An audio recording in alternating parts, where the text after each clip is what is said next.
વડોદરાથી સમાચાર શિનોર તાલુકા પંચાયત પ્રમુખ વિરુદ્ધ અવિશ્વાસની દરખાસ્ત પરત લેવામાં આવી છે।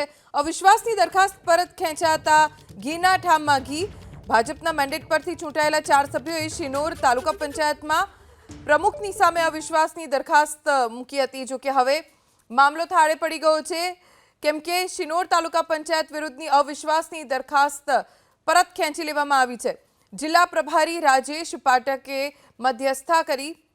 મધ્યસ્થી કરી અને જેના કારણે મામલો ઉકેલાયો છે।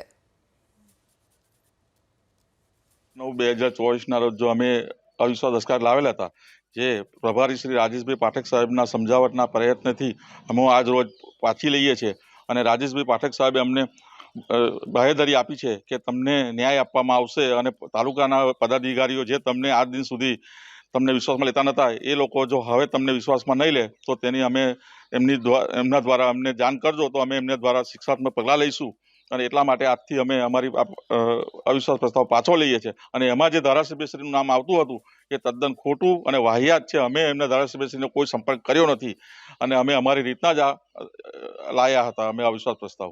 આજ રોજ તારીખ 21/9/2024 રોજ તાલુકા પંચાયત પ્રમુખ સામે અવિશ્વાસની જે દરખાસ્ત રજૂ કરી હતી તે એ જ સભ્યોએ પરત રૂબરૂ આવીને એ પરત ખેંચેલ છે।